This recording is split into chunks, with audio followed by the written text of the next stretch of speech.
ఈ రాష్ట్ర ప్రభుత్వానికి కానీ రాష్ట్ర ప్రజలకు ముఖ్యంగా మేము తెలియజేసింది ఏంటంటే మేమందరము డిఎస్సీ ఆస్పిరెంట్స్ మేము ఉపాధ్యాయ ఉద్యోగ అర్హులము. మేము ఏం చేస్తున్నామంటే ఎందుకు ధర్నా చేస్తున్నాం, ఎందుకు పోస్ట్పోన్ కావాలని మేము అడుగుతున్నామంటే టెట్కు డిఎస్సికి కాల వ్యవధి కనీసం 90 రోజులు ఉండాలి. కానీ ఈ రోజు ఈ రాష్ట్ర ప్రభుత్వం మాకు కేవలం 20 రోజులే ఇస్తుంది. దీనికి కారణం ఏంటంటే మేము ఈ ప్రభుత్వం రాకముందుకు అంటే రేవంత్ ప్రభుత్వం రాకముందుకు టీఆర్ఎస్ గవర్నమెంట్ ఉన్నప్పుడు టీచర్ పోస్టుల కోసం కొట్లాడితే ఈ గౌరవనీయులైన కోదండరాం సార్ గారు, గౌరవనీయులైన రియాజ్ సార్ గారు, గౌరవనీయులైన దయాకర్ అన్న, గౌరవనీయులైన పల్మూరు వెంకట్ గారు, గౌరవనీయులైన హర్షవర్ధన్ అన్న వీళ్ళందరూ మా వద్దకు వచ్చి మీరు ఓట్లు అడగలేదా చెప్పండి అన్న. అడిగారు కదా, అరే వాళ్ళది ఏముందిరా మనం వచ్చినాక మెగా డిఎస్ వేసుకుందాం అన్నారు కదా అన్న. దాని అనుకూలంగానే మీ అందరం ఓట్లేసాం, మా వాళ్ళతో కూడా ఓట్లు వేయించాం. కానీ ఈ రోజు పరిస్థితి చూడండి అన్న, మీ అందరం పెడున్నాము. మమ్మల్ని అరెస్ట్ చేసి గోషమాల్పై పోలీస్ స్టేషన్కు తీసుకుపోతున్నారు అన్న. మీ అందరికీ చెప్పాల్సిన విషయం ఏంటంటే ఫస్ట్ ఆఫ్ ఆల్ మేము అడిగింది మెగా డిఎస్ అంటే మీరు ఎన్నికలు వచ్చిన మేనిఫెస్టో ప్రకారం మీరందరూ మెగా డిఎస్, మేమందరం మెగా డిఎస్ అడిగాం. కానీ మీరు కేవలం 11,000 పోస్టులు వేశారు. సరే కదా అని మేము 10 రోజుల నుంచి నెల నుంచి కొట్లాడుతున్నాం. మీరు ఎలాగా మీరు పోస్టులు పెంచారని మాకు అర్థమైంది. అప్పటికి మేము డిమాండ్ చేస్తూనే ఉన్నాం. కానీ కనీసం ప్రిపరేషన్కి మాకు 90 రోజులు కూడా మీరు అవకాశం ఇవ్వట్లేదు. అంటే పక్క గవర్నమెంట్ చూడండి టెట్కు డిఎస్సికి ఎంత క్లియర్ కట్గా ఇచ్చింది 90 రోజుల వ్యవధి అని, మనకు అది లేదు. ఇంకోటి ముఖ్యంగా నేను చెప్పాల్సిన విషయం ఏంటంటే అన్న, నేను ముఖ్యమంత్రి గారికి చెప్పేంత పెద్దవాడిని కాను.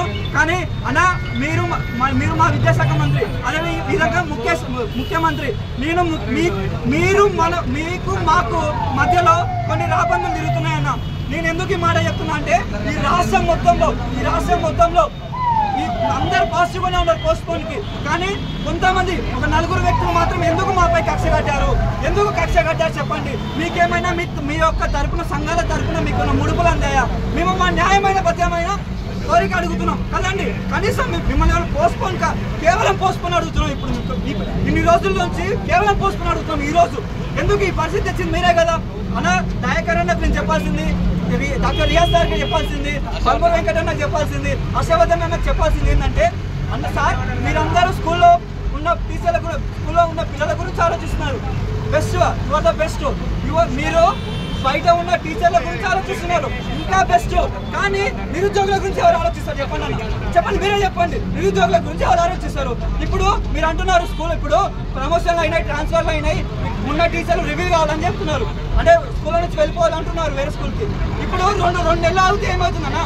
వాళ్ళని ఏమన్నా మనం అంగారక గ్రామం మీకు పంపిస్తున్నామా? 2 నెలలు మీరు జీవా ఆపలేరా? కాబట్టి మేము ఈ మీడియా సమక్షం ముందు మేము చెప్పాల్సింది ఏంటంటే ఈ 4 వ్యక్తులు దయచేసి మా 3 లక్షల మంది మీ ఇంటికి వచ్చి మీ కాళ్ళు మొక్కుతాం. కానీ మాకు అడ్డుపడకండి. మేము మా ముఖ్యమంత్రి, మా విద్యాశాఖ మంత్రి, మా విద్యాధికారులు మాట్లాడుకుంటాం. మరీ చెప్తున్నాను, దయచేసి మాకు సపోర్ట్ చేయండి.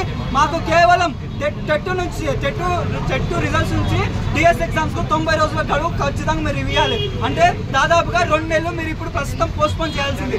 ఈ రిక్వెస్ట్ రాష్ట్రానికి సంబంధించిన డిఎస్ తరపు నుంచి నేను అడుగుతున్నాను సార్, దయచేసి పోస్ట్పోన్ చేయండి.